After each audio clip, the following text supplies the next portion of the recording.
For tonight's session on customer success, I would now like to introduce our esteemed speaker, Lenika Stephen. Lenika Stephen is the founder of Interactive Business Optimization Services, iBoss, who partners and consults with businesses on the strategies, systems, and processes to implement or enhance in their businesses to effectively scale and grow in line with their vision. She has a passion for keeping her clients in their zone of genius while being their strategic partner and by working with business owners to take their business ideas from conception to implementation while ensuring these initiatives are aligned with their growth strategy. Lenica believes in the importance of having good support system, whether in business or in personal life, and her vision is for iBoss to be the chosen authority in providing strategic business operation services, who provides an environment of support and empowerment that will lead clients to outrageous levels of success. Lenica, thank you so much for being here today. I welcome you to begin the session. Thank you so much for having me, Alina. I really appreciate being asked to do this because customer success is everybody's business, regardless of what level or type of business you have. It's definitely something that we all always strive to make sure that we get right and consistent. So let me get started by sharing my screen. Everyone here. Yep, can we all see that? Awesome, thank you. Perfect. Okay, so customer success. When I think there's so many areas to cover in customer success, so I'm hoping to narrow it down to the topics that I have here. And I think the goal is building positive customer experience and customer relationships. And so to add to, let me just put this. To add to what Alina said, just a little bit more about me. I am an operations consultant and I'm the owner of iBoss Inc., as Alina said. I'm a certified director of operations, certified online business manager. Some people call them DOO and OBM. In my corporate life, I should say, a project management professional and a change management practitioner. I come with over 15 years of corporate experience and now almost 5 years of business ownership experience, having run my own business for coming on 5 years very soon. Time flies. So I come from the operations. I come from the project side, but now I started working with operations with a lot of my clients, part of with being the client experience journey and relationship side. So what we're going to cover today, here's an outline of what I'm hoping for us to go through all today, is that we're going to look at customer service best practices. We look at discussing some tips for building powerful customer relationships. We'll also look at how or what we can do to turn our customers into champions. And then finally, we'll look at some ways or tips to handle customer complaints proactively. Okay. But first, so what are the keys to success? You know, there's so many customer success, I should say, not just success. There's so many different things that come in. And I'm just going to kind of narrow it down to 3, because essentially without customers or clients, we won't have a business, or at least not a profitable one. And so first and foremost, there's you, the business owner, started the business, created the product, the service, what have you. Then, of course, there's the service or product that you provide to your customers. And then the third one, sometimes silent, not so silent, is your team, or what I'll call support system. And whether or not you're solo, there is a support system probably behind you, whether they're front end providing the service or the products or building it with you, or indirectly, you know, behind the scenes, kind of cheering you on so that you're able to build. And that's typically what I say is the 3 keys, the human keys or the person keys to business. Because the way I see it, essentially, your customers are the lifeblood of your business. And I saw this quote just recently and I thought, oh, I should put it in here. Their needs and wants impact every aspect of your business. Because like I said, if we don't have customers, we really don't have a business because we're not making money. And so it impacts from your product, or I guess the service development, to your marketing, to sales, and of course, to customer service. So now to go into the best practices, or some of the best practices that I've experienced and come across and worked with my clients on for customer service. We want to be quick and efficient in resolving cases or customer issues at hand, right? Because customer grievances can be different, can come in different shapes and sizes. And in some cases, it could be about the product, or the service, or the performance. Other cases, it's about product knowledge. So to be able to be prompt to ensure that customers that you address their issue, their inquiry, or their concern, so that they stay with you, to me, is key. And giving your team, again, whether you do have someone helping you with team, whether it's one person, multiple, the right tools and technology to help resolve customer issues in the long run, it's very key. And also proper training, both for yourself and anyone that's supporting you with customer success. You also want to make sure you're genuinely helping your customers by actively listening. That's a big tool that I always make sure that I do, as well as relay on my customers, and treat customers with empathy.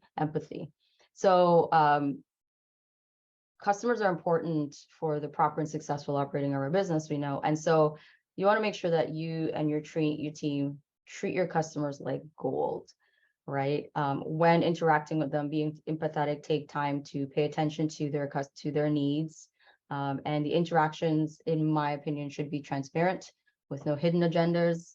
I know there's most businesses that have fine print, but make sure the fine print is not too fine that they don't understand or can't see it. If anything comes up that you're like, it's there, and then it's really written in invisible ink.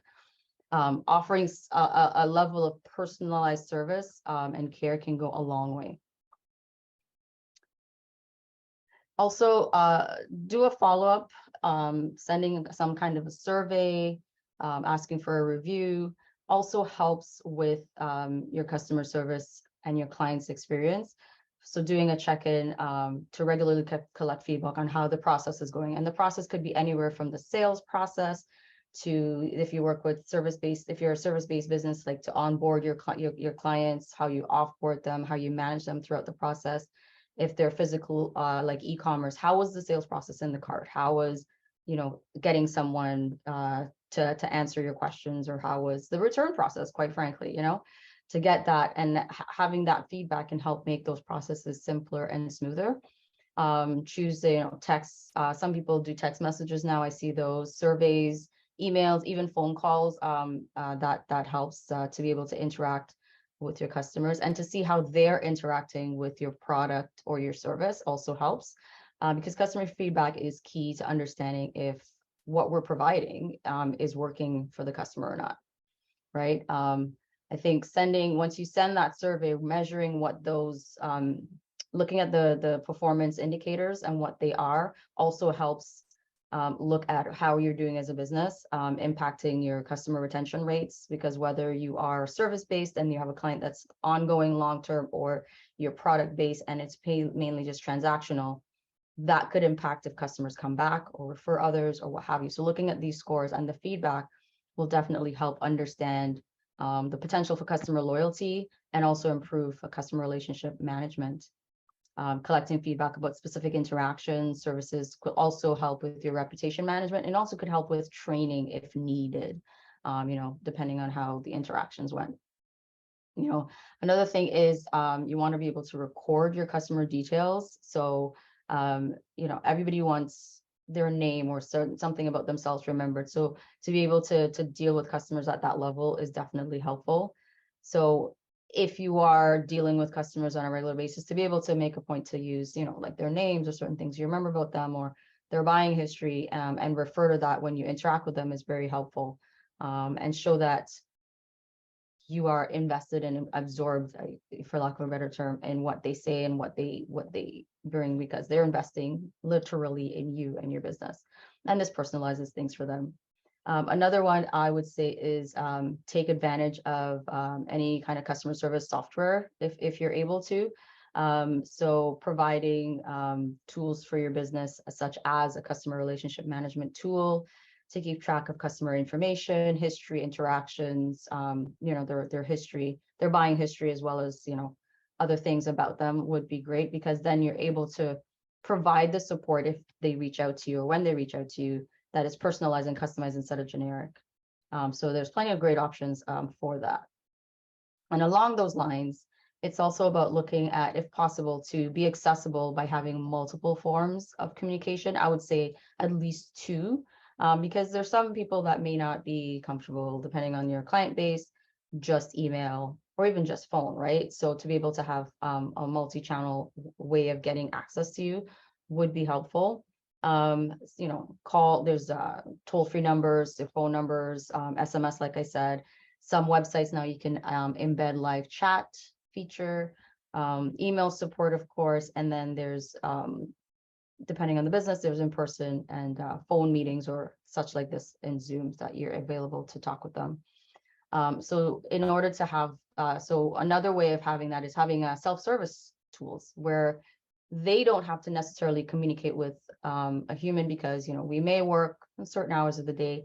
That also is very helpful to have in place. Most people love self-serve options. So one thing is, again, chat feature or having automated responses that could drive that. And that could come along the lines of frequently asked questions on your site as well. Could be a way of self-serve. Like, what are some of the main questions that customers always ask, or about our buying process or return policy or what have you. If you have that available in a place that they can access any hour of the day, that would also could be helpful, because most of our customers now are fairly tech savvy, and some may prefer to do things on their own and on their own time, as opposed to waiting for when we're available to respond to them. So that would help too. Looking at that. Putting priority on your customer complaints. So let's go to the next slide. I talked about self-service tools. Look at that. I went a little bit quicker. So putting priority on your customer complaints, right? I don't think anybody necessarily wants to take time out of their day to reach out to you to complain. So there's probably a valid reason. So it depends on how we prioritize it. It could turn a bad situation worse and sour and leave a bad taste in your customer's mouth. So identifying the problem, finding ways to fix them quickly. If it seems to be a common issue that's coming up, that could be a great opportunity for a process enhancement or a product or service enhancement, and then to improve it for the next time around. Reaching out to customers that have had that issue to see how it's going after it's been resolved or after you've addressed it is also a good way.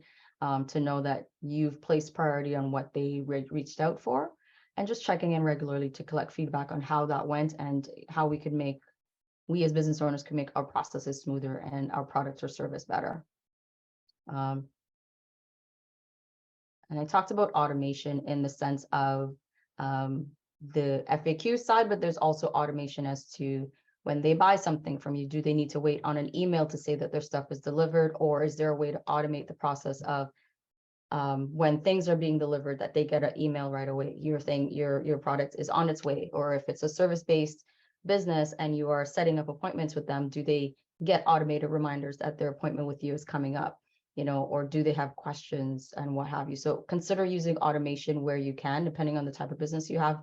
There are opportunities that you can use that, so they get answers, or at least not left in the lurch, so to speak, when they're needing to reach out to us and we may not be readily available. So treating your customers with empathy, like I said, it's important that we look at maybe why they're reaching out, because it could be that they're happy with the product, but then maybe the interaction they had wasn't that great. So just understanding that and actively listening to the grievances is huge for our customers. I have a few more here that's actually coming up for me now that I'm thinking about it. It's always know when is a good time to close the conversation, because sometimes we prolong it a little bit on unnecessarily, and it could lose in the conversation somewhere. So one topic may ward off into a totally different direction. And so in order to do that, just kind of stick with identifying the problem, fix it, reiterate what has been done or what will be done, and then just knowing the best time to stop is also important. One thing I would say is if you do have team or consider bringing a team, one way to ensure successful customer relationship is to set your team up for success, right? And even yourself. So a couple of ways to do that is create policies that put your customer first. So looking at, like imagine you're a support person and a customer calls to say that there's a difference between your online price on your website and what came to their door, like what they got charged, and they wanted refund for the difference. And looking at what that policy is, if there's not a policy in place that your team can follow, that could sabotage exceptional support. If they don't have, or if your company doesn't yet have customer-centric guidelines in place, this would be a good opportunity to start looking at what the policies are. Do you have policies that support the customer? You still want to make sure you as a business are supported in your team, but looking at what those policies are and making them clear and transparent as possible. And then when you, or if you have team, have the opportunity to help shape the policy based on previous experiences with clients or transactions, it helps your team be more invested and help in providing that service to your team member, to your customers, actually. Another way is hire empathetic problem solvers. And I like to say this, it's one thing to hire for task, but understanding how your team talks to people, how they can relate. I think that's also important. So hiring, if they know how to do the job, great, but how do they interact with customers, especially if it's a customer facing role? That would be very key to helping set up for success. And then of course, empower them with the proper tools and training. If there's something on your product or your service that they need to understand, like more tools or more training on how to use the product so they can better serve the customer. If there's more manuals that needed to, how is this built, or the behind the scenes, giving them that more tools like that, I think helps them so that they are able to interact and talk with our customers more holistically. Okay, so now we're going on to building powerful customer relationships. Before I move on, just wanted to stop and see if there's any questions, comments from anyone. Alina, I can't see the chat, so you may need to help me if there's any. Sure. There are no questions yet, but if somebody has a question, please do ask. Just ping. I'm trying to see if we can see the chat and I can't. I'm looking at my other screen. No.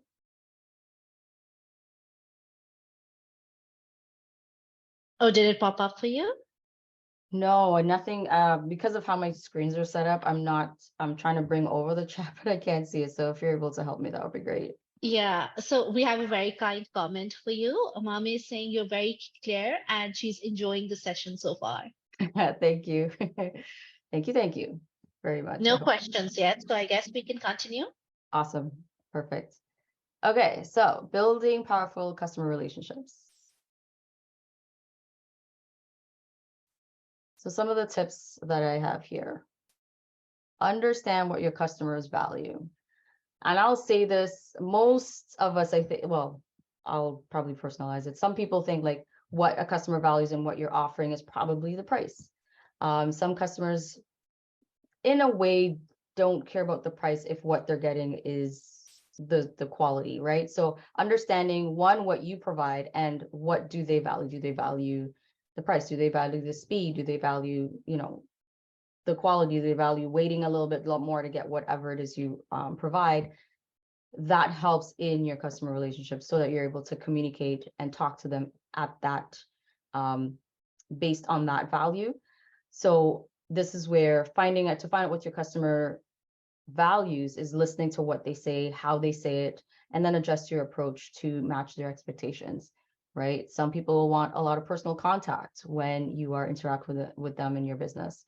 Others may just be interested in, where can I find the answer when I want it, similar to what I said in the best practices. So understanding that will also help knowing how to interact with your customer, how often, and what methods to interact with them in, and then also when and if, more than likely when, because I've met a business that have not had a complaint about anything. If they do come up with a concern, then you're understanding what they value and what they prioritize and how to approach them from that perspective, right? So yeah, so I think active listening and just knowing your customers and what they value is very key. Of course, show that you genuinely care. I would like to think that it's should go unsaid, but it's just always good to say that we may have things going on with our business, what have you, frustrations, and somebody comes and I guess complains, whether you think it's justly or not. But I think understanding that showing them that you genuinely care about what their concern is or their inquiry could go a long way, because if they see that, I think sometimes people, I heard a quote the other day, not the other day, recently, was, if people don't care what you know, they care that you care, or something like that, right? Like if you care more so than your experience or expertise, until they know that you care. So that's important, at least that's what I think. And if being a people person isn't your strong suit as the business owner, this is where you could probably think about hiring someone who is. That way you can stay in the background, do your thing, build a product, do the service, and have someone that's front facing that can deal with your customers on a regular basis. Another thing is finding out maybe what you have in common with your customers, engage on that subject. A follow-up is huge. Following up if you need to, if you say you're going to come back to them, come back to them. If you don't have the answer, still come back and say, hey, I'm still looking into it, but I'll get back to you. So those things do matter versus don't call us, we'll call you type of approach. And the key is always to be authentic, in my opinion, with your customers. I think we tend to know as a customer, and then being on the other side, we've all been customers and then providers as well. Another one that I started to look at is adapt to their pace, right? So if a customer picks up the phone to call you or to reach out and it sounds like they're in a hurry and they're just wanting to kind of talk in a point form type of thing, I think there's not a good way to slow down by small talk and pleasantries. And also the other way around too is if they may need to start with the personal before going into business. Some of us are the other way around, but just kind of understand that some people start on one over the other. I've had customers, they go straight into business, and then when we get that out of the way, we could talk personal forever. And that actually helps the relationship, because they see that I care how they approach things and what they prioritize when they reach out to me. All right, this one, let your brand be your guide. And I'm not in any way like a branding person, but let what you stand for, what you provide, what you put out there be the guide for your customers. So your branding, what you put out there, is making some kind of a promise or about your experience and your business as a whole. So it's essential to deliver on that. And if, for example, if you claim you're always there for your customers, but people can't get beyond your voicemail or always have to send you 1,000 emails just to get a hold of you, then you failed on that promise, right? And so the promise or the commitment that you need to keep are closely related to you and your business and what your value proposition is, right? So if you're membership based and you're saying you're leading, let's just say you are, and you're not there or available, then that also tarnishes your reputation and really impacts your customer relations going forward, right? So just also make sure that your team is the same way. Make sure that your anybody that's client facing on your team is on the same page, understanding that too, right? Even if they have experience from somewhere else, what is your philosophy for your business? And make sure that they adhere to that and they're following that, because they reflect what your business stands for. So model the behavior you want to see. I had a coach that always used to say, be the client you want your clients to be, right? So if you're service-based, it's I guess karmic that if you are always complaining about something, paying late to your service providers, things like that, this is just my kind of woo, comes back in some way or form. So so understand that, model the behavior you want to see in your customers, and that also goes for your team. So the way you treat your team, the way you treat other service providers that you are now the customer for, actually you're now the other way around. So seeing how that interaction is to me very key.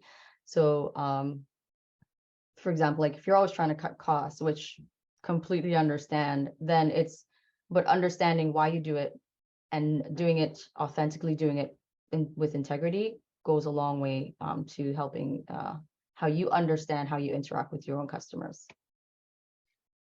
And another thing too is remember that relationships are built over time, right? While it's important to go above and beyond, you don't need to necessarily hit a home run with every conversation or every interaction. It's going to take some time. So the most important thing is just be conscious of the experience, be consistent with how you're delivering it, how you interact with any customer that comes across your plate, and just deliver consciously and consistently. Mother, of course, be positive. I'd like to think that we don't necessarily have to say that, but I know as a business owner, we carry a lot of responsibilities from the front facing to deal with our clients and the products and what have you, to the back end of paying the bills and showing up on days that we sometimes don't feel like showing up. But our customers necessarily don't know all the things that we're having to deal with on any given day. Some days are great. Some days are, I want to bury my head in the sand and go to sleep for the rest of the year. But as stressed out or overwhelmed as you may feel, it's important to show a positive face to your clients. Exude the energy and the confidence that you want your clients to feel about your product or your service or about the work that you provide to them.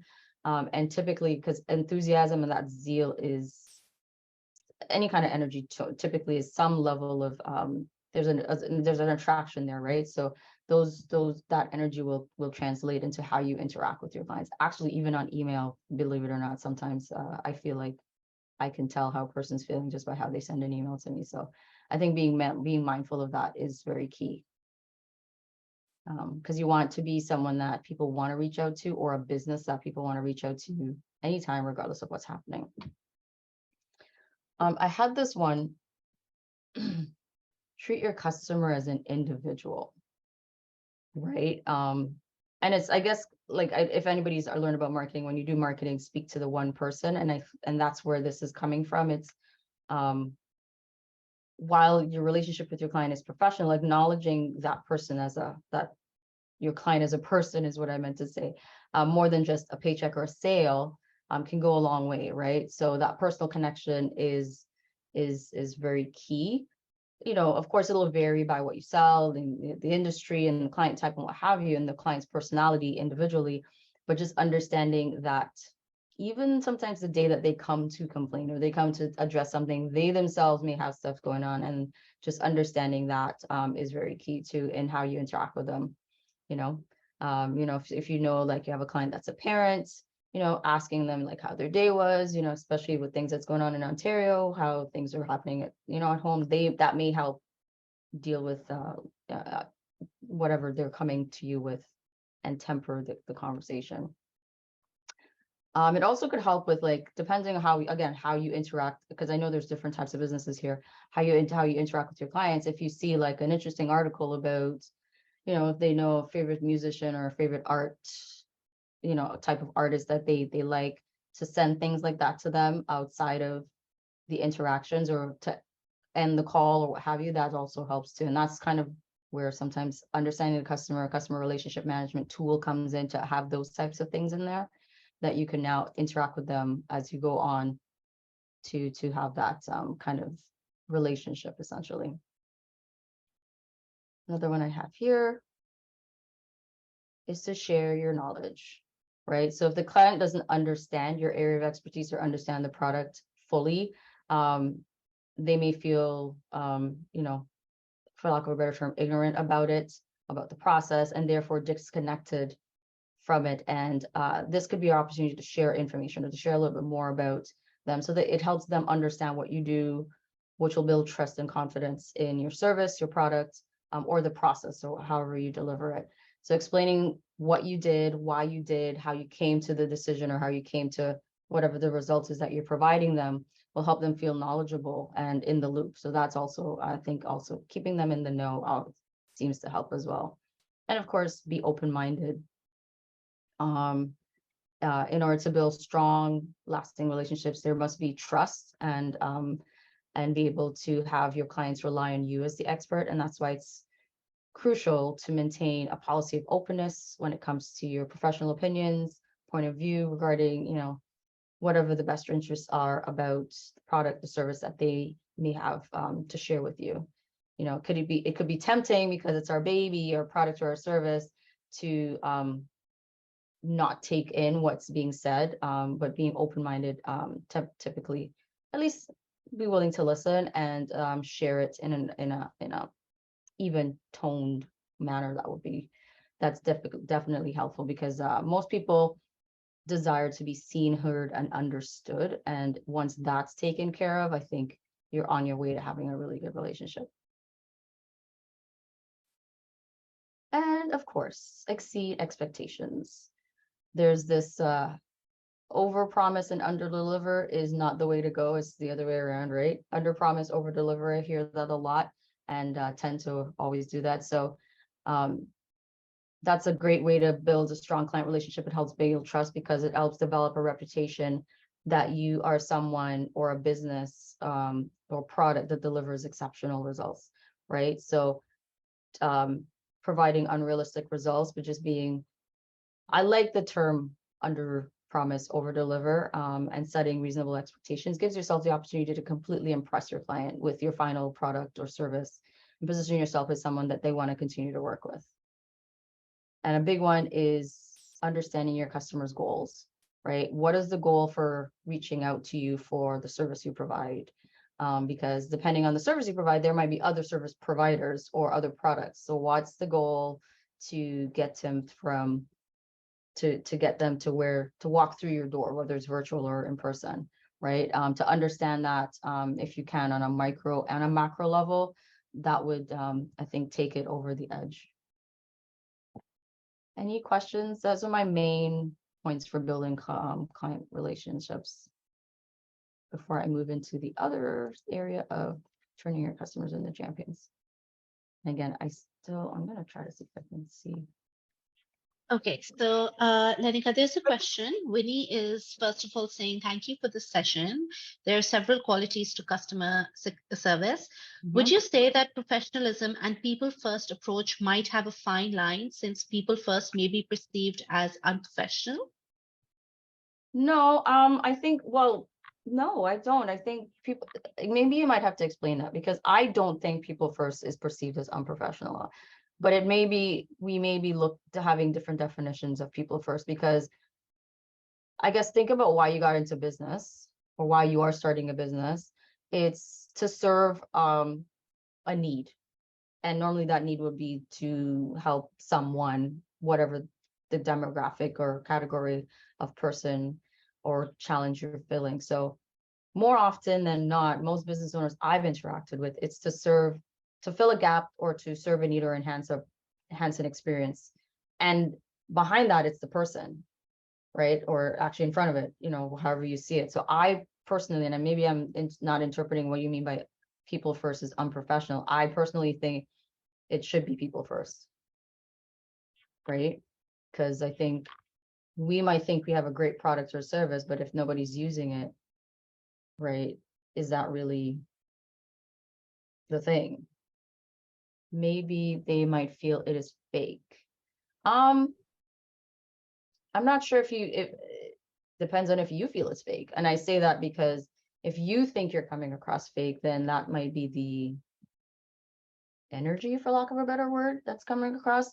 So I'd need a little bit more context, Winnie. And I say that because if you're going people first, I don't see why you could lose. But maybe I don't know if you have a specific situation that you're talking about, but to me, people first always wins. So if you're able to share more, I'm going to reread it again. I did get a chance to get into the chat. Would you say that professionalism and people first approach might have a fine line? Oh, maybe you're talking about if you're talking business versus like getting into their personal life. Got it. Okay. Got it. I think it's like I say, read the room. And I say that because there's some people when I've had conversations, they go into, hey, what are you doing for the weekend? How was your weekend? Da, da, da, da, da. And you could start there without asking too personal of a question, and then go into business. And some go first business, here's my issue, here's how I want to fix it. And then as you're going that, oh, okay. Hold on, sorry, I thought, yeah. So I don't think people first, like personal first, maybe is what you're asking. I don't think so. Okay. Personal first does not have a place in a bad or a good, right? There's some people that address business and you approach them that way. You just talk, solve the problem, thank you, get off the phone. And it's just reading the room, because some people will come in business first and then end in personal, and some will come in personal first. You need to warm them up before you get into things. And then there's some that no, solve my problem first and then we can talk everything else later. So it doesn't come off fake if you start the other way. I think read the client. And that's what I mean by move at their pace when I said that. Okay, Amy, describe the perfect model for customer success. For example, if my customer contact is only through social media, is this enough? Or do I need to be active on social media and with a chat or email option on the website? Amazon will be dealing with all that other stuff. Okay, so I'm assuming you're e-commerce, Amy? Yes, awesome. Okay, so perfect model for customer success. If Amazon is dealing with the back and forth of your product being delivered, returned, all that stuff, and you are now on, I guess, the marketing side of like interacting with people to go to Amazon to buy your product. I'm only going by what I see and how I've known some people do. Awesome. Okay, so if your customer contact is only through social media, is this enough? Or do I need to be active on social media and with a chat or email option? Yes, well, I've had some clients that are active only on email, and they do have like ads and stuff going through the shop, the store, the e-store, and they're doing fine. I think it's how quick can a customer get to you if they have an issue, right? And if you're doing that through social media, like through the DMs, and you are responding, and that's where your majority of your clients are, and it seems to be working and nobody's reaching out complaining, or you're in your store and you see a lot of people like returning or making negative comments about your store experience, then that should be fine. It's how can customers reach you if they have an issue? Is how they're reaching you sufficient? Like, are you responding quickly enough? And are you getting complaints about being available or not being available, right? Because if Amazon's dealing with it and they're quick, fine, because then it's not, when they're dealing with the e-commerce, it's not Amazon they're going to associate, it's you, right? So perfect model for customer success, it depends on your business. So for you, I would definitely say, especially for e-commerce, people are buying stuff, they want to know how fast they can reach somebody if they need a question about their product, their delivery, a return, what the return policy is, or a defective product, if they need to return it, or replace it. And if they have a question about how does it work without knowing what your product is, or products are, I should say. Does that answer your question? So there's no perfect model for customer success. I think it depends on the business model for customer success. So Amy, let me know if you have any other question, or did I hit it on the head? Because if you're going to contact us through social media, as long as you're being active on social media, as in responding if they do reach out to you, or you have a team that's doing that and there seems to be no issues. But I would also say, for your e-commerce store, send out surveys if you can. How was your product? How did you like the buying experience? Was there anything you want to tell us? That kind of thing. So you can get a little gauge as to how it's going for them. We could assume just because we're seeing sales, but would they come back? Are they coming back, or would they recommend someone? That would be key too, because that would help with your marketing. All right, you're welcome. Anyone else? Before I move on? No? All right. Okay, I'm gonna close the chat now. Again, let's close it. Let's move it to the other screen. There we go. Okay. All right. We're on the home stretch. Turning your customers into your champions.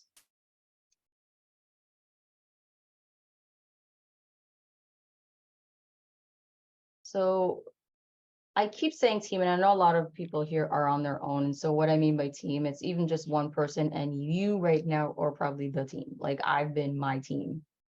You know, I had an assistant, which was my middle name at. That's a little trick. Yeah, yeah, I did. Was my assistant for a while when I didn't want to handle customer stuff. Well, not that I didn't want to handle. I had like 2 separate emails until I actually got team. So you might be the team right now. So empower your team. And I say that even if you have one person, they can be the brand champions and turn your customers into brand champions. So it's essentially the brand champions are people who feel so strongly about your product or your service that they want to share the experience, the joy, and how great XYZ business is with everyone they know, right? And so for some brand champions, they may mean sharing it with their friends and family, or posting on social media every now and again about the product or the service, and the support could mean great exposure for you and your company, right? And so the benefits of that is people are more likely to buy from people they know and who can vouch for the products or service.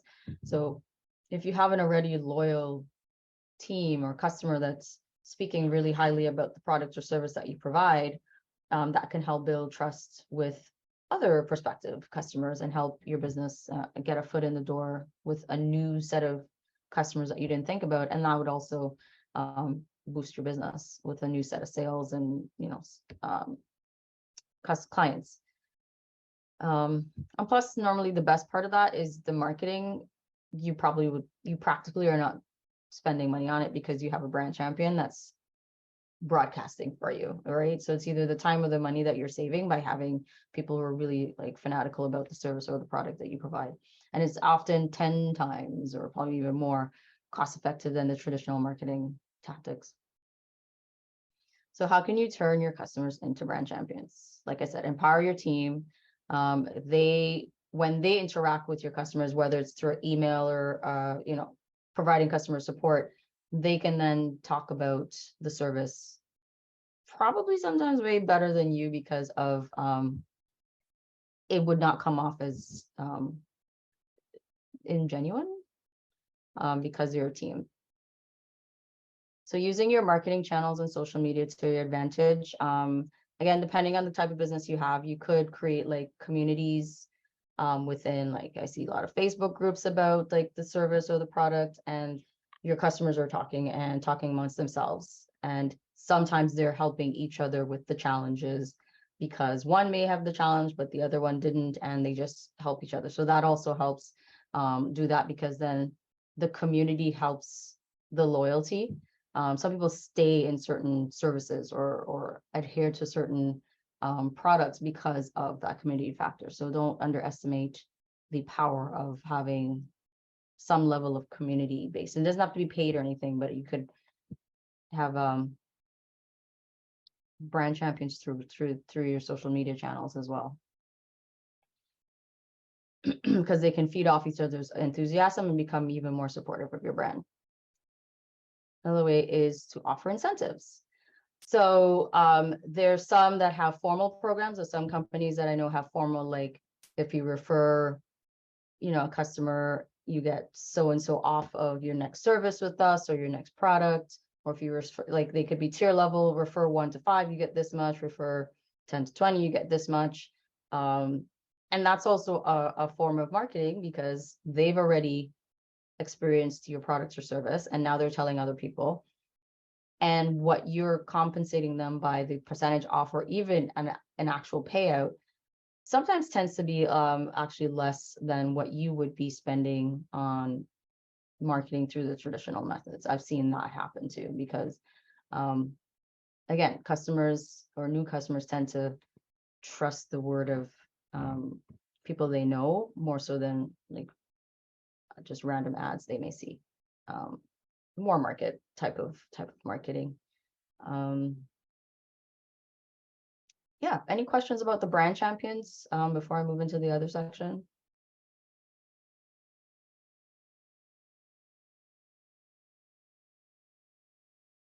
I do have a couple steps, so actually I just stopped here for some reason. I thought it would be a good place to stop. So no questions in the chat so far. Okay. All right. I do have a couple more in the turning your customers into champions. So creating a champion, want to think about your customer mix. So you may have found that there's people who've been loyal, buying your product over and over, or different products, or following you from day one, and they become a client, and then all of a sudden, like, they're like on a invisible soapbox talking about your product, and you're not even in the room. And that's who you want. You want where people are talking about you, your business, or your products or your service, and you're not in the room. So thinking about that, looking at who those clients are, why are they still with you? And that's where surveys come into, like, how long have you been with us? What makes you stay? What did you buy? What made you get? What problem did we help you solve? Things like that. And not only good for testimonials, but it's good research as into how to help your current customers and potentially draw in future customers, right? Through either them being the ones that draw them in, or through helping you craft your messaging based on that as well. So once you understand that, you can probably actually reach out, like I said, reach out to those customers, build a relationship with them, let them know how much you value them, and the fact that they've been a supporter of your business for however long it's been. Help them understand what your company's like vision is, your company mission, if you have one, what your motivation is, your goals. Get them in a little, like I said, share knowledge, not just about the product, but even about like maybe you and your vision if you haven't done so. And then you're using that to collect testimonials, case studies, referrals, all that stuff, of course, with consent for the for the testimonials and stuff. And that can be used as another pillar for your new business, for bringing in new business, and it could be turned into great content too as well. And then you share that within your communities, whether it be on social media, other marketing channels, where you have an email list, what have you, and showcasing them as the champion over yourself actually helps, because then you're lifting your customers up, and your customers go, oh, look at so and so is getting these results, and that person is now going to want to do it even more, like more than likely. That's how I've seen it over the time.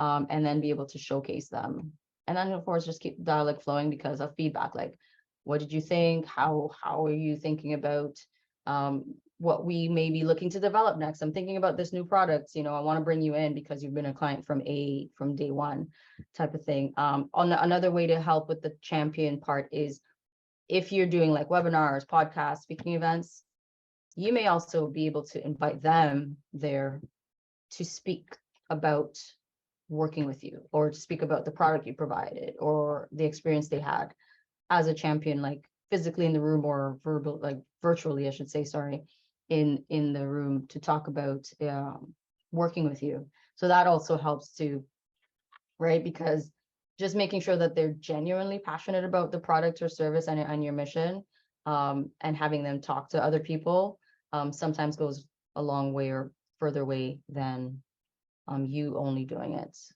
So that's a way, bringing them in, letting them be a part of the process, be a part of your mission, thanking them for being loyal clients from day one, through either referrals or showcasing them and the results, and keeping them in the loop and sharing the knowledge about what's happening in the business, tends to work really well. So focusing on building and maintaining strong relationships with your customers is a really, really good way. And in no time, you'll be on your way to building a really great following if you don't have one already. So I've already kind of talked through all of this: reaching out to your customers, collect testimonials, share them across the platforms, and then keep the dialogue flowing. Like I said, inviting them to events with you. Okay. I'm going to stop one more time because I did add some more after that. Any other questions, comments about, I say brand champions, I've been using that word, but customer champions, if you want to have a slogan, some of those stars have, like, Beyonce has the beehive and all that stuff. You can create your own little community depending on the product or service you provide. No. All right. Any questions? Gonna check the chat. Nope, There's I none don't. in chat. All right, all good. So I'm going to move on to the final section about handling customer complaints proactively.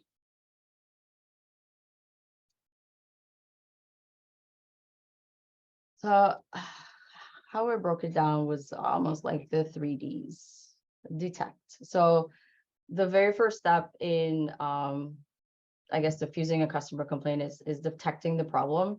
So, because if you don't know a problem exists, how can you fix it? So from a big picture point of view, your business needs to have a way of establishing how to find and detect complaints as soon as they arise.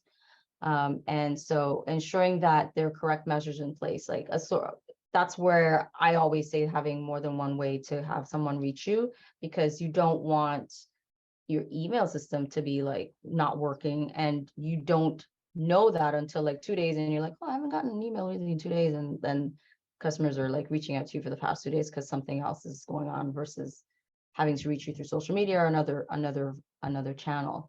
So detecting what the problem is is the first. Detecting that there is a problem is the first step, because interestingly enough, most businesses, there's some businesses that actually only hear from about 4% of from dissatisfied customers. So that now leaves 96% of customer complaints that go unheard, right? Through either they're not coming forward, and the reason they're not coming forward could be different reasons. Are you making it easy for them to reach out to you? Are you one that they had a bad experience that it sounded like you didn't hear them, and so they're like, why bother? Or you don't have any visual means of here's how to reach us or here's where to go for help, kind of thing, right? So we could say that responsibility lies on our customers for not saying anything, right? A good part of these, if they are verbalized or shared, sometimes go undetected. So just being mindful of that. So just ensure that they have the right tools in place to absorb that information is key. The next one is determine. Having the right people in place. Again, I know a lot of people here are the only one. They are what's the phrase? The cook, the chef, the bottle washer, and the person who greets people at the front door, right? But as you bring on more team, it's who is in the right place or in the right position more to make those decisions to handle the complaints proactively. Or do they need to wait on you every time as the business owner to make the decision on how to deal with that particular issue or complaint? And that, even if you do have someone doing that, that even might delay the process, because if you're out of office or on vacation, let's say, and they have to wait on you, then that could make a sore subject even worse. So this aside from determining the problem is determining the solution. So this I think is a very important step. So think about when you begin listening to customers, you hear a lot of chatter, and it's about pulling out what's the problem, knowing how to fix it, and making decisions on how to handle it. So having that in place, and that's where I said earlier about setting your team up for success, even yourself, having what the processes are, the policies about that can easily alleviate some of that pain, both for yourself and your customer. So establishing protocols, and even if you yourself need the training of how to handle certain things or having difficult conversations, I would highly suggest that you get that so that you're not feeling stuck and avoiding potentially difficult conversations because you're not sure how to handle it. So again, if you're working on your own, I would suggest getting those types of tools or training or what have you. And then deter. So solving the immediate problem. And that normally I say is, there might be a problem like, okay, that's a process thing, or it's our policy. We're going to work on it, but what's the immediate problem? Do they need a new product? Do they need a replacement? Do they need training? Do they need, what is the immediate problem? So,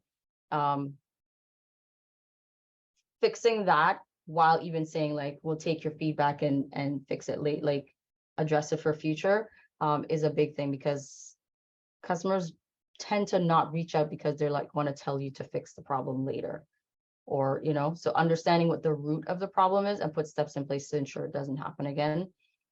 But making sure that whatever the immediate issue that they're reaching out to you for is key. So if they're complaining about not receiving a product, let's just say that they ordered, the way to solve that is expediting the product to them, right? While the issue might be a fulfillment thing, it might be delivery down the line, the immediate problem is get it expedited to them, because your policy was 7 to 10 days and we're now on 14 days. And that's what I mean by fixing the immediate problem, even though you know it's a downwind problem that maybe your supplier is having issues or what have you. You could deal with that later and still follow up with the client and say, hey, hope you got your product okay, let you know that we've taken this issue and are really looking at improving our policies. Thank you so much for bringing this to our attention. Hope you enjoy the product when it arrives, or what have you, right? So fixing the root problem, but also fixing the immediate problem. Hopefully that makes sense. Those are the three main areas about handling complaints. It can go a lot of different ways, but that's kind of how I summarized it. Any questions? I'm kind of coming around the home stretch.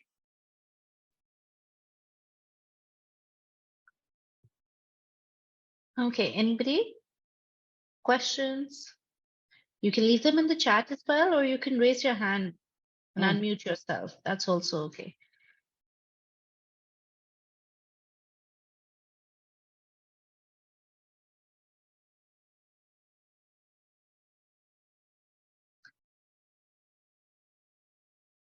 All right. All right. I think no questions. We can continue. Okay, no, this is kind of like looking at my notes. This is wrapping it up. So looking at the areas that we covered, we talked about handling our customer complaints proactive. I'm just going to go backwards now. We also looked at how to turn our customers into champions for your business. What else did we talk? We talked about building powerful customer relationships, and then some best practices for customer service. And I hope, you know, I hope that some of these things resonated and you got to learn something today. And more importantly, you know, they say knowledge is power, but I actually am going to say implementation is power, action is power. Because we all know a lot of stuff, but do we do it, myself included, for certain other areas? No. So I'd say implementation is power, because I like this one. Nothing will work until you do, right? We could have the policies in place, but if we're not enforcing it ourselves or with our team, then it's kind of for naught. You know, all the customer service things that we want to do are one in place. So hopefully this will spark some conversation if you haven't done it already, or maybe something to tweak or go back to. And I like I said, I hope everything that was presented here, or at least some of it, did you some service. And that's it for me. If you do need to reach me, I do have a slide here, and I can provide this information to you, Alina, if you need it. But here is ways to reach out to me if ever anybody here wants to connect with me. I have a LinkedIn page, Instagram, my email, and my website. Perfect. Thank you so much for that, Lenika. This is really, really great tip and knowledge that you shared regarding customer success with us. Guys, if you have any questions, please feel free to unmute your mics and ask away, or drop it in the chat box. It is a very pertinent topic that we've discussed today. Like Lenika said, there's no business without customers. And we often do, and this is an area where we struggle with. So please feel free to share your questions with us. If you want tips regarding certain circumstances, please let us know. Yeah, if you have any scenarios that you want to ask, yeah, we could definitely talk it through. I don't know everything, but I know we could, with two heads are better than one. You're welcome.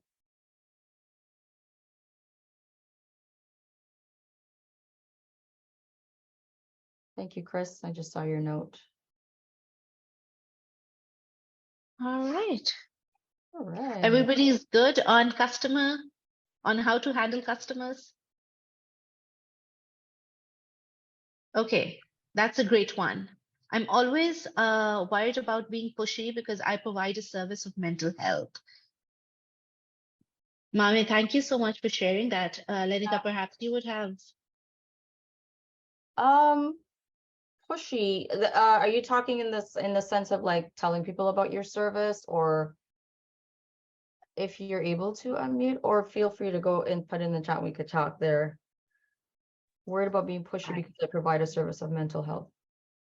Yeah, because I work for a Black mental health organization, and I feel that a lot of the work that we do is trying to find trying to implement different ways of providing health to. So I think not saying mental health, I'd say wellness. So we do a lot of like organized overnight camps. We do day trips, we do hikes, we do different things, and I feel sometimes that it may we have a strong community, but I think part of it is that they are so exhausted and stressed. Like the people that decide to get their health checked are usually people who are at their wits' end. So I don't know how to try to attract people to the organization without feeling like I'm pushing, like I don't know how to explain it that well. I think I understand. It's kind of like sometimes I think maybe what you, and correct me if I'm wrong if I understand, some people will come to you after the problem has started. So it's more of a matter of cure than prevention. And what you're trying to get to is talk to people from a prevention side. Then when something happened, then they need that. Like, you know what I mean? It's like sometimes you want to go to the doctor when we are in pain versus go to the doctor just to check that everything's okay from a physical perspective. But now you're talking mental health, and that's not everybody wants to approach that topic from that perspective. So I think what you could do is maybe talk about the implications, I should say, of waiting till it pains. You know, it's kind of like I'll use the analogy of a car. Let's just say, like, there's certain things that wear on a car, and if it keeps wearing and you don't check it, it's actually, you can't fix it, and the car's done. Versus if you had checked it, regularly and checked in, then maybe you'd have the car longer than, and it'd be running. I'm using a car because talking about mental health, you know what I'm saying? So it's doing preventative over cure. So I think being able to talk to, this person had a heart attack and this is why, versus, talking through some things and the stress and how to deal with the stress so that it didn't get to a heart attack level, without knowing all the exact points of what you like, what service, how you provide the service, but talking maybe if the history that you've had so far is more on people come to you after something's wrong and then you help them, you could use that as a point to talk, to say, we want to talk to you before you get to that point, or we want to have you in before you get to that point. Does that make sense? That makes so much sense. Yeah. I think what you're saying is that I have to have a presence in media in some ways, like whatever ways I connect with my customers. So I call them campers. So we do have like I have them retained in like a WhatsApp group, and I also have them on my Instagram. So those are the places that I should be talking more often about why we do this in the way of prevention instead of why we're trying to cure you. Like we should be always talking about how do you stay safe before it gets too bad and you don't have the capacity to get yourself help. Right. Basically. Yeah. And I'm not a marketing person, but I've been around a lot of marketing people. So you could say something like, how do we want to help you stay safe before you get in danger? Yeah. Yeah. Yeah. You're there if they are, but You could take that line. I literally just thought about that. So I like that. it's Okay. all yours. Thank You are you. welcome. You're welcome. I see a hand up. Oh, sorry. Yes. Yeah, go ahead, Alina. Yeah, that's Fatma Tao. I hope I'm pronouncing your name correctly. But yeah, go ahead, unmute yourself. Hi everyone, it's Fatima too. How are you? I'm good, Fatima too. Okay, I have a question. We like the product that we have. It's a product that is not known in North America. Okay. It's a gluten-free grain that it's a family business. So I'm doing the business with my sisters, right? So it's called fonio. So it's an ancient grain, but unfortunately not known in North America. So our main clientele have been people who knew the product when we were back home, or maybe few people who are curious about trying a new gluten-free product. But like my challenge is, like when those who don't know come to me, they buy it once, and I ask them for feedback. They say, "Oh yeah, it's a good product. It's a good product. I will buy again." So they will start sending me emails on Instagram, messages on Instagram, but I will follow up and they will never follow back, right? So it has been very difficult to build up, to have a database for our clientele. So they've only bought once and they say it's good and then you don't see them again? Yeah. I think if you do any kind of surveying, asking a combo of open and closed-ended questions. So the question of how is it, you're probably always going to get it's good. Like, you know what I mean? Like without like, it's like, how are you? I'm good.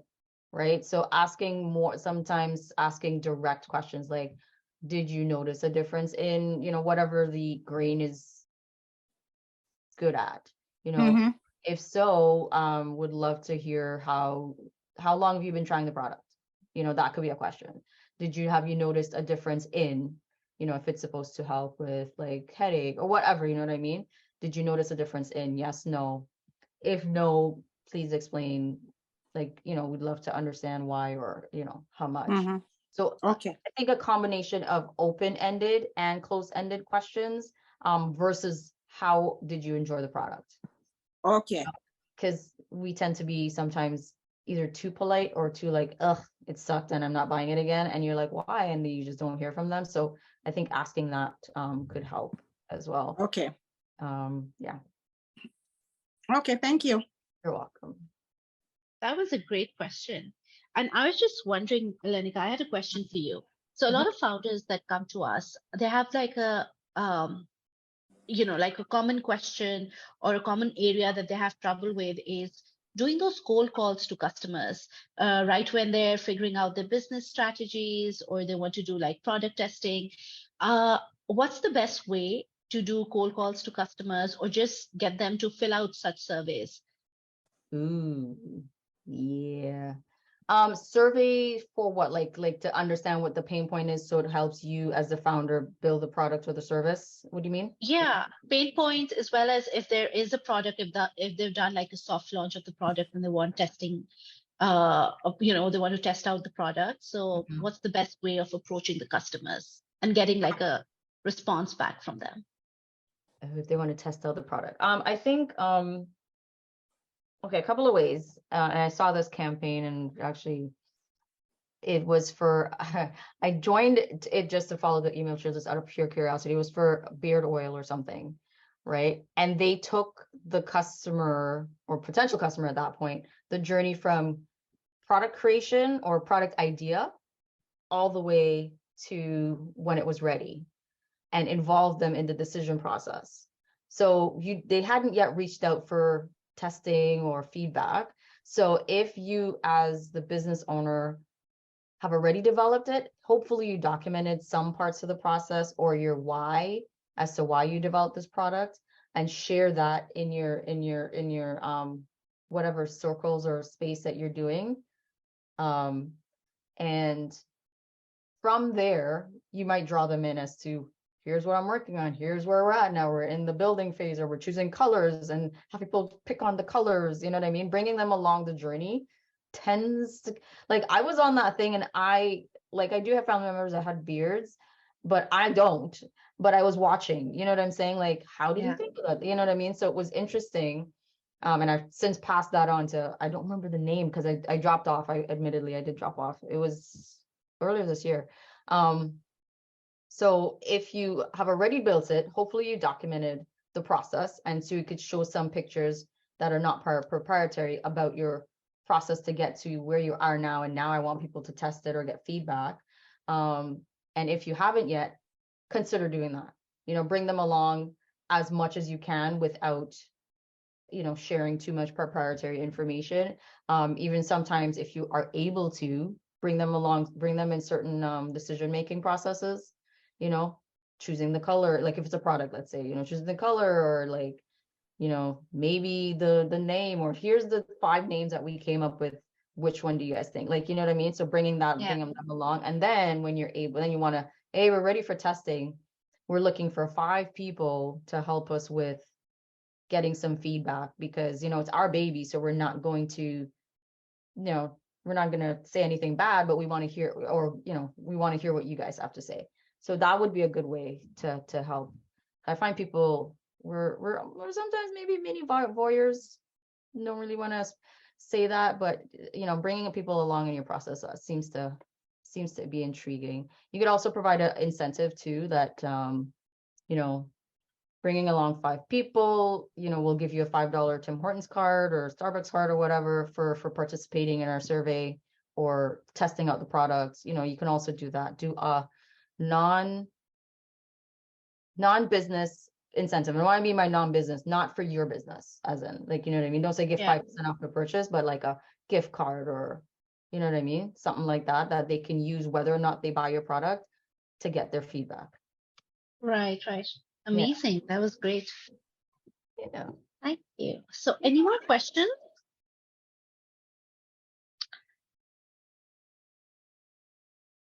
But Tima, too, you said something here like our Instagram handle. What do you mean by that? Or were you talking to us? Yeah, I was gonna continue typing. If anyone wants to follow up, you know, to learn more about our product, we are currently working on developing the website. You know, so yeah, I know that I did get a private message, someone in the meeting who knows about Fonio and who inquired. So yeah, that's why I put it there. Oh, got it. Okay. Yeah. And then is your name, is it Alina? I have a question for you after, you know, before the end. All right. Sure. Okay. Thank you. You're very welcome.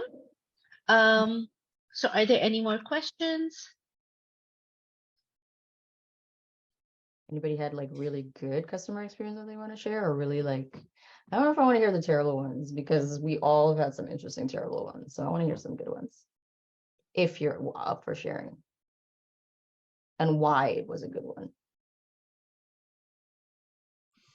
I have a quick question. This is food related.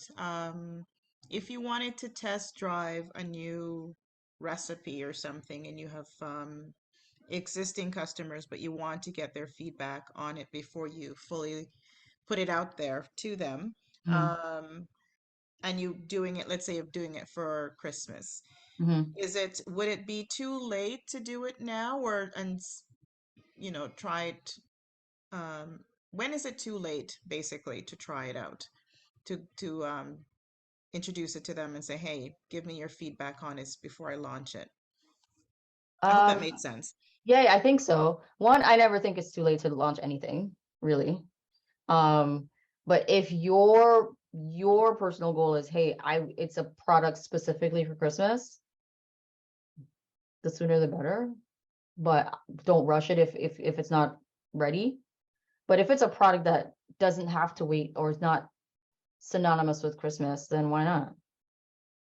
You know what I mean? I hope that answers your question. Like, there's never, to me, unless you're trying to sell like a winter jacket in July, but even then there might be somebody that might buy a winter jacket in July and try to beat the sales. Like, riffing, but my No, I point is hear like, you. you know what I'm saying? Like if it's, because honestly, like, okay, I'm from Trinidad and I eat black cake, but I'll eat it in July. So if you have a new recipe to send out and you waiting for Christmas and you send it in July, like I'll eat it. You know what I'm saying? Like, so that's what I mean. Like there's, to me, certain things, there's not necessarily a bad time or too late, unless for some reason you're only going to be selling it for Christmas. But if you're selling it past Christmas and you just would prefer to launch it for Christmas, the sooner the better. But I don't think there's a bad time. Again, without knowing if it's specifically for Christmas. No, you got it. You got it perfectly. Yeah. Yeah. Thank you so much. You're welcome. Great. Thank you for that question, Sonia. Hmm. So, does anybody want to share a good customer experience? Like exceptional, not just good. Like we've all had good. I'm talking like you're like, yeah, wow. Yeah, I never expected that. Like that was good. Like, you know, walked away virtually or in person saying, yeah, because we all get good customer service. But have we gotten exceptional customer service?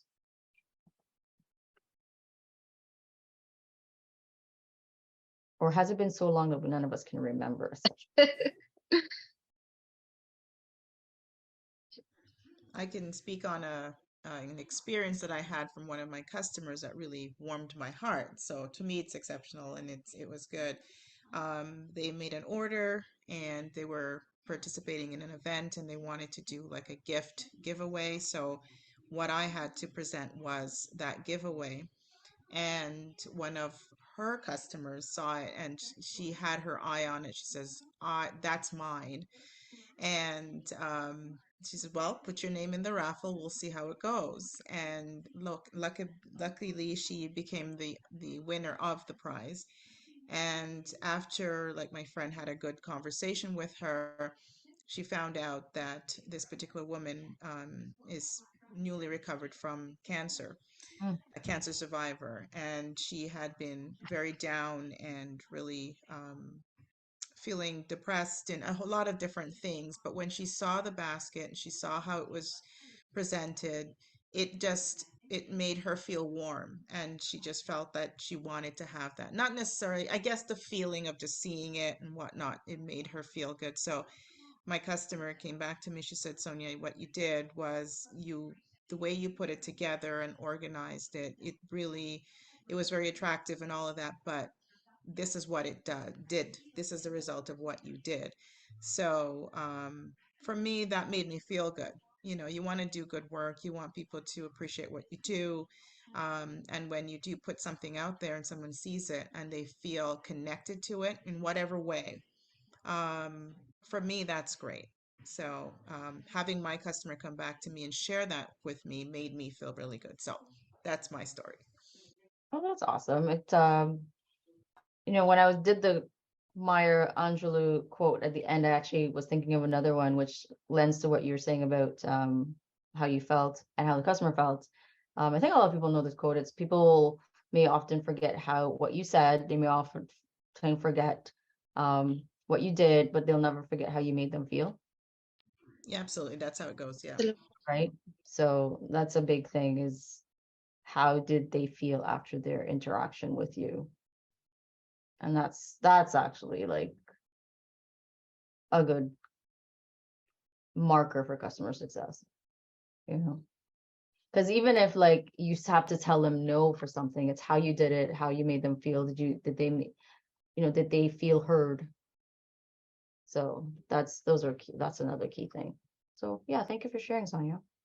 Absolutely. Thank you. Thank you, Sonia.